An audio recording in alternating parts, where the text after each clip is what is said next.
নমস্কাৰ এই মুহূৰ্তত আহি পৰিছে ৰাতিপুৱাৰ কেইবাটাও গুৰুত্বপূৰ্ণ খবৰ। আজি 17 মে অসমৰ লগতে ভাৰতৰ বিভিন্ন প্ৰান্তৰ পৰা ৰাতিপুৱাৰ কেইবাটাও খবৰ একেলগে যুগুতোৱা হৈছে। এই মুহূৰ্তত জনাই আছো ৰাতিপুৱাৰ গুৰুত্বপূৰ্ণ খবৰ। এইবাৰ এনডিএ চৰকাৰে মুখ্যমন্ত্ৰীয়ে কৰিছে এক বৃহৎ ঘোষণা। এনডিএ চৰকাৰৰ মুখ্যমন্ত্ৰীৰ বৃহৎ ঘোষণা, এইবাৰ তৃতীয় সন্তান জন্ম দিলেই পাব 30,000 টকা। ডাঙৰ খবৰ এই মুহূৰ্তত জনাইছো, জনসংখ্যা বৃদ্ধিৰ বাবে ৰাজ্যৰ জনতালৈ বৃহৎ অফাৰ আগবঢ়াইছে এনডিএ চৰকাৰে। এটা পৰিয়ালে তৃতীয় সন্তান জন্ম দিলে লাভ কৰিব 30,000 টকা। চতুৰ্থ সন্তান জন্ম দিলে লাভ কৰিব 40,000 টকা। মুখ্যমন্ত্ৰীয়ে ৰাজ্যবাসীক উদ্দেশ্যি ঘোষণা কৰিছে। এটা গুৰুত্বপূৰ্ণ খবৰ এই মুহূৰ্তত জনাইছো, জনসভাত ৰাজ্যৰ জনতাক সম্বোধন কৰি এই ঘোষণা কৰিছে মুখ্যমন্ত্ৰীয়ে। বিগ নিউজ এই মুহূৰ্তত জনাইছো, 2025 বৰ্ষৰ মাৰ্চত দ্বিতীয় সন্তান জন্ম দিলে ধন লাভৰ কথা কৰিছিল ঘোষণা। ৰাজ্যখনৰ স্বাস্থ্য মন্ত্ৰীয়ে জনাইছে, তৃতীয় আৰু চতুৰ্থ সন্তান জন্মিলে পাব ধন। জনসংখ্যা বৃদ্ধিৰ এই আঁচনিৰ সবিশেষ এমাহৰ ভিতৰতে জানিব পাৰিব। মুখ্যমন্ত্ৰী চন্দ্ৰবাবু নাইডুৰ মতে অন্ধ্ৰপ্ৰদেশত হ্ৰাস পাইছে জনসংখ্যা। একাধিক্ৰমে হ্ৰাস পালে ৰাজ্যৰ অৰ্থনীতিত প্ৰভাৱ পৰিব। সন্তান কেতিয়াও অভিভাৱকৰ ওপৰত বোজা নহয়, সন্তান এটা পৰিয়ালৰ সম্পত্তি। জনসংখ্যা বৃদ্ধি এটা পৰিয়াল আৰু এখন দেশৰ বাবে লাভদায়ক। অন্ধ্ৰপ্ৰদেশৰ জনতাক জনসংখ্যা বৃদ্ধিৰ আহ্বান জনাইছে মুখ্যমন্ত্ৰী চন্দ্ৰবাবু নাইডুৱে। জনাইছো পৰৱৰ্তী খবৰ, সাৱধান হওক ৰাজ্যবাসী, এবাৰ দৰিদ্ৰতাৰে যুঁজিব লাগিব সমগ্ৰ বিশ্বই। প্ৰধানমন্ত্ৰীৰ এক ভয়ংকৰ বাৰ্তা। এই মুহূৰ্তত গুৰুত্বপূৰ্ণ খবৰ জনাইছো, কিয়নো দৰিদ্ৰতাই কোৱা কৰিব। দৰিদ্ৰতাৰে যুঁজিব লাগিব সমগ্ৰ বিশ্বই আৰু সাৱধান বাণী এইবাৰ বিশ্ববাসীক দিছে প্ৰধানমন্ত্ৰী নৰেন্দ্ৰ মোদীয়ে। প্ৰধানমন্ত্ৰী নৰেন্দ্ৰ মোদীৰ তৰফৰ পৰা এক বাৰ্তা এই মুহূৰ্তত দেশবাসীলৈ প্ৰেৰণ কৰা হৈছে। এই মুহূৰ্তত জনাইছো সবিশেষ খবৰ, বিশ্ববাসী এতিয়া সজাগ হোৱাৰ সময় হৈছে, সচেতন হোৱাৰ সময় হৈছে। প্ৰতিদিনে বিশ্বত দেখা দিছে নতুন নতুন বিপদে। মানৱ সভ্যতাৰ সন্মুখত এতিয়া আহিছে ডাঙৰ প্ৰত্যাহ্বান, ডাঙৰ চেলেঞ্জ আহি পৰিছে এই মুহূৰ্তত। যুদ্ধৰ পৰিস্থিতি সলনি নহলে বিশ্বত হ'ব ভয়ংকৰ বিপদ। তেল ৰন্ধন গেছৰ সংকটে বিশ্ববাসীক জুৰুলা কৰিছে। চলিত দশক মানৱ ইতিহাসৰ অতিকৈ ভয়াৱহ আৰু অভিশপ্ত সময় থাকোঁতে সজাগ হ'ব লাগিব সমগ্ৰ বিশ্ববাসী। এই মুহূৰ্তত প্ৰধানমন্ত্ৰীৰ তৰফৰ পৰা সতৰ্কতা জাৰি কৰিবলৈ আহ্বান জনোৱা হৈছে। পৰিস্থিতি নিয়ন্ত্ৰণ নকৰিলে ধ্বংসৰ গৰাহলৈ যাব বিশ্ব অৰ্থনীতি। চকুৰ পলকতে দৰিদ্ৰতাৰ গ্ৰাসত পৰিব বিশ্বৰ কোটি কোটি জনতা। যুদ্ধৰ পৰিস্থিতিৰ অন্ত নহলে ভোক পিয়াহত আৰ্তনাদ কৰিব লাগিব লাখ লাখ মানুহে। চলিত দশক বিশ্ববাসীৰ বাবে ভয়ংকৰ বিপদৰ দশক। যুদ্ধৰ পৰিস্থিতি শেষ কৰিব লাগিব অৰ্থনীতি। যুদ্ধৰ পৰিস্থিতিয়ে শেষ কৰিব বিশ্ব অৰ্থনীতি। কোটি কোটি লোক হৈ পৰিব দৰিদ্ৰ। তেলৰ নাটনিয়ে সংকটত পেলাইছে বিশ্ববাসীক। এটা জৰুৰী খবৰ এই মুহূৰ্তত, নেদাৰলেণ্ডত প্ৰধানমন্ত্ৰী নৰেন্দ্ৰ মোদীৰ ভয়ংকৰ বাৰ্তা। বিশ্ববাসী এতিয়া সজাগ হোৱাৰ সময়, সচেতন হোৱাৰ সময়। জনাইছো পৰৱৰ্তী খবৰ, এইবাৰ বকৰী ঈদক লৈ আহি গৈছে কেতবোৰ কঠোৰ নিৰ্দেশনা। সমাগত বকৰী ঈদত আছে মাত্ৰ কেইটামান দিন, আৰু তাৰ পূৰ্বেই এই মুহূৰ্তত বকৰী ঈদক লৈ আহি গৈছে কেতবোৰ কঠোৰ নিৰ্দেশনা।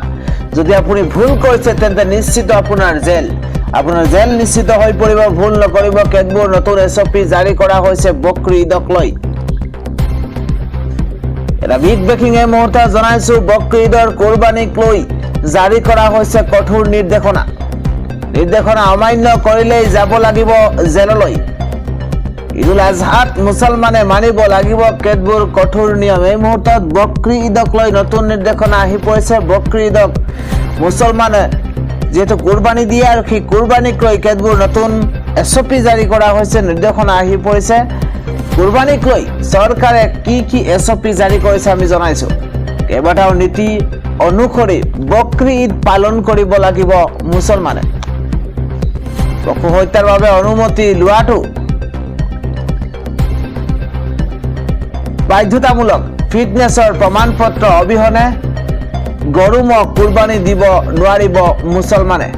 ফিটনেছৰ প্ৰমাণ পত্ৰ অবিহনে গৰু ম'হ কুৰবানী দিব নোৱাৰিব মুছলমানে। পৌৰসভাৰ অধ্যক্ষ, পঞ্চায়ত সভাপতি, পশু চিকিৎসা বিষয়াই দিব সন্মতি। যুটীয়া সন্মতি দিয়াৰ পিছত প্ৰদান কৰিব প্ৰমাণ পত্ৰ। কুৰবানী দিয়া প্ৰাণীটোৰ বয়স 14 বছৰতকৈ অধিক হ'ব লাগিব। পশুটো কৃষি কাৰ্য নতুবা প্ৰজননৰ উপযোগী হ'ব নোৱাৰিব। গুৰুত্বপূৰ্ণ খবৰ, কোনো আঘাত, বাৰ্ধক্য, শাৰীৰিক অক্ষম জন্তুহে দিব পাৰিব কুৰবানী। গুৰুত্বপূৰ্ণ খবৰ, ৰাজহুৱা স্থানত জীৱ জন্তু বধ কৰাত সম্পূৰ্ণ নিষেধাজ্ঞা জাৰি কৰা হৈছে। কোনো আঘাত, বাৰ্ধক্য, শাৰীৰিক অক্ষম জন্তুহে দিব নোৱাৰিব কুৰবানী। এটা ব্ৰেকিং নিউজ এই মুহূৰ্তত জনাইছো। ৰাজহুৱা স্থানত জীৱ জন্তু বধ কৰাত সম্পূৰ্ণ নিষেধাজ্ঞা জাৰি কৰা হৈছে। প্ৰশাসন বা পৌৰ নিগমৰ দ্বাৰা নিৰ্ধাৰিত স্থানত দিব পাৰিব কুৰবানী। নিয়ম উলংঘা কৰা ব্যক্তিক কঠোৰ শাস্তি বিহা হ'ব, কঠোৰ শাস্তি দিয়া হ'ব বুলি ইতিমধ্যে জনোৱা হৈছে। আৰু এইবাৰ বকৰি ঈদক লৈ এই কেতবোৰ নতুন SOP জাৰি কৰা হৈছে। আন এটা খবৰ হৈছে ভোজখালত নচলিব নামাজ। ভোজখালৰ চৌহদক মন্দিৰ ঘোষণা ন্যায়ালয়ৰ। মুখ টেকেচা খাইছে মুছলমান পক্ষই। এই মুহূৰ্তত এটা গুৰুত্বপূৰ্ণ খবৰ জনাইছো। ভোজখালৰ চৌহদক মন্দিৰ ঘোষণা কৰিছে ন্যায়ালয়ে। এবাৰ ভোজখালত মুছলমানৰ নামাজ নচলিব, মুখ টেকেচা খাইছে মুছলমান পক্ষই। বিতৰ্কিত ভোজখালাত চৌহদত নচলিব নামাজ, মন্দিৰ ঘোষণা কৰিছে ন্যায়ালয়ে। জৈন সম্প্ৰদায় আৰু মুছলমান পক্ষৰ আবেদন নাকচ কৰিছে আদালতে। এটা ব্ৰেকিং নিউজ এই মুহূৰ্তত জনাইছো। ভোজখালা চৌহদক দেৱী বাগদেৱীৰ মন্দিৰ হিচাপে স্বীকৃতি দিয়া হৈছে। ভোজখালাত নিজৰ অধিকাৰ সাব্যস্ত কৰিব নোৱাৰে মুছলমানে। এটা ব্ৰেকিং নিউজ এই মুহূৰ্তত জনাইছো। আদালতৰ ৰায়দানৰ পিছতে সষ্টম হৈছে প্ৰশাসন। মধ্যপ্ৰদেশৰ ভোজখালাত নিয়োগ 1200 আৰক্ষী জোৱান নিয়োগ কৰা হৈছে। ভোজখালা মন্দিৰ নে কামাল মৌলা মছজিদ তাক লৈ হৈছিল বিতৰ্ক। আৰু ASIৰ চাৰ্ভেৰ ভিত্তিত আদালতে দিছে এক ঐতিহাসিক ৰায়দান। ন্যায়ালয়ত মুছলমান পক্ষৰ মুখ ঠেকেচা খাইছে। বিতৰ্কিত ভোজখালা চৌহদত নচলিব নামাজ। আন এটা খবৰ হৈছে আহি গৈছে এইবাৰ চৰকাৰৰ বুলডোজাৰ। খ বুলডোজাৰ আহি পৰিছে। বংগত বিজেপিৰ দয়া নাই ক্ষমা নাই নীতি। এইবাৰ ৰাজপথত খ বুলডোজাৰ সাজু কৰি ৰখা হৈছে। উচ্ছেদৰ বাবে কোনো দয়া নাই ক্ষমা নাই নীতি গ্ৰহণ কৰিছে বিজেপিয়ে। বংগত বিজেপিৰ দয়া নাই ক্ষমা নাই নীতি এফালৰ পৰা ধ্বংস কৰি পেলোৱা হ'ব। যোগী চৰকাৰৰ দৰে বংগত আৰম্ভ হৈছে বুলডোজাৰ ৰাজ। বিগ ব্ৰেকিং এই মুহূৰ্তত জনাইছো। এইবাৰ বংগৰ শিলিগুৰিত চলিব বিশাল উচ্ছেদ অভিযান। ডাঙৰ খবৰ, শিলিগুৰিলৈ অনা হৈছে বিশাল সংখ্যক JCB। ইতিমধ্যে উচ্ছেদৰ বাবে JCB সাজু কৰি ৰখা হৈছে। মুখ্যমন্ত্ৰী শুভেন্দু অধিকাৰীৰ কঠোৰ পদক্ষেপ। প্ৰথমে চৰকাৰ গঠন কৰি দায়িত্ব লৈয়ে পশ্চিমবংগত কঠোৰ হৈ পৰিছে মুখ্যমন্ত্ৰী শুভেন্দু অধিকাৰী। ডাঙৰ খবৰ এই মুহূৰ্তত, অবৈধ নিৰ্মাণৰ বিৰুদ্ধে বিজেপি চৰকাৰৰ শূন্য সহনশীল নীতি। উচ্ছেদ চলাবলৈ যোৱা লোকক পশুখেদা মুছলমান জনতাৰ। উচ্ছেদৰ বিৰুদ্ধে ওলাই আহিলে মুছলমান মহিলা। নিৰাপত্তা বাহিনীক খেদি আহিল মুছলমান মহিলাই। কলকাতাত উচ্ছেদ চলাবলৈ ঘূৰাই পঠালে মুছলমান লোকে। তপচিয়া অঞ্চলত উচ্ছেদ চলাবলৈ গৈছিল বুলডজাৰ আৰু কলকাতাৰ তপচিয়াৰ অবৈধ চামৰাৰ কাৰখানা চলিল বুলডজাৰ। কলকাতা পৌৰ নিগমে ভাঙিছে কেইবা মহলীয়া অট্টালিকা আৰু তাৰ পিছতে মঙলবাৰে অট্টালিকাটোত সংঘটিত অগ্নিকাণ্ডত নিহত হৈছিল 2 গৰাকী লোক। আৰু ইতিমধ্যে দেখিবলৈ পোৱা গৈছে কলকাতা পৌৰ নিগমে ভাঙিছে কেইবা মহলীয়া অট্টালিকা। কলকাতাৰ তপচিয়া অবৈধ চামৰাৰ কাৰখানা চলিছে বুলডজাৰ আৰু বুলডজাৰ চলোৱা নীতিক এইবাৰ মুছলমানে প্ৰটেষ্ট কৰিছে। তপচিয়া অঞ্চলত উচ্ছেদ চলাবলৈ গৈছিল বুলডজাৰ আৰু কলকাতাত উচ্ছেদ চলাবলৈ যোৱা লোকক ঘূৰাই পঠালে মুছলমান লোকে। পৰৱৰ্তী খবৰটো হৈছে প্ৰকাশ পাইছে ইতিমধ্যে জিলা ভিত্তিক পেট্ৰল ডিজেলৰ মূল্য। তেল ভৰোৱাৰ পূৰ্বে আপুনি সেই তালিকাখন এবাৰ চাই লওক, কিন্তু আপোনাৰ বাহনখনত তেল ভৰোৱাৰ পূৰ্বে কিমান মূল্য হৈছে এই মুহূৰ্তত, তেলৰ মূল্য কিমান, প্ৰতিটো আপডেট প্ৰতিটো তালিকা এই মুহূৰ্তত প্ৰকাশ পাইছে। পেট্ৰল ডিপুলৈ গৈ এটকাও বেছিকৈ আপুনি নিদিব। প্ৰকাশ পাইছে জিলা ভিত্তিক পেট্ৰলৰ মূল্য। কোন জিলাত প্ৰতি লিটাৰ পেট্ৰলৰ দাম কিমান এই মুহূৰ্তত জনাইছো। বজালিত 102.07 টকা, বাক্সাত 101.95 টকা, বৰপেটাত 101.41 টকা, বিশ্বনাথত 102.22 টকা। এইদৰে নতুন নিৰিখ প্ৰকাশ পাইছে। বৰপেটাত তথ্য ইতিমধ্যে জনাইছো। বঙাইগাঁৱত 101.21 টকা, কাছাৰত 101.98 টকা। 100ৰ ওপৰ পাইছেগৈ। তেলৰ মূল্য বৃদ্ধিয়ে কঙা কৰিছে জনতাক। চৰাইদেউত 102.48 টকা, চিৰাং 101.17 টকা। এইদৰে নতুন মূল্যৰ তালিকা ইতিমধ্যে প্ৰকাশ পাইছে। জানি লওক আপুনি আপোনাৰ জিলাখনত কিমান মূল্য তেলৰ। দৰঙত 101.68 টকা, ধেমাজিত 102 টকা 70 পইচা, ধুবুৰীত 102.33 টকা, ডিব্ৰুগড়ত 102.12 টকা। এইদৰে প্ৰতিখন জিলাতেই ডিমা হাছাওৰ কথা উল্লেখ কৰা হৈছে। ডিমা হাছাওত নতুন নিৰিখ প্ৰকাশ পাইছে। গোৱালপাৰাত আছে, গোলাঘাটত নতুন তথ্য এই মুহূৰ্তত পোহৰলৈ আহিছে। হাইলাকান্দিত 102 টকা, কামৰূপত তথ্য আছে। কাৰ্বি আংলঙত, কৰিমগঞ্জত 102.60 টকা। এইদৰে নতুন মূল্যৰ তালিকা ইতিমধ্যে প্ৰকাশ পাইছে। পেট্ৰল ডিজেলৰ মূল্য বৃদ্ধিৰ পাছতে নতুন তালিকা ইতিমধ্যে প্ৰকাশ পাইছে। আন এটা খবৰ হৈছে ৰাজ্যবাসীৰ কাৰণে এটা দুখবৰ। একেখন গাঁৱৰ 2 যুৱকৰ একেলগে জ্বলিছে চিতা আৰু তাৰ পাছতে এক শোকাকুল পৰিৱেশে বিৰাজ কৰিছে সমগ্ৰ গাঁওখনত। এই মুহূৰ্তত এটা দুখবৰ জনাইছো। ভয়ংকৰ দুৰ্ঘটনাত মৃত্যু হৈছে একেখন গাঁৱৰে 2 গৰাকীকৈ যুৱক। একেলগে জ্বলিছে একেখন গাঁৱৰে 2 যুৱকৰ চিতা। এই মুহূৰ্তত এটা দুখবৰ। ডুমডুমাৰ চামদাং বাইপাছত এক শোকাবহ দুৰ্ঘটনা সংঘটিত হৈছে।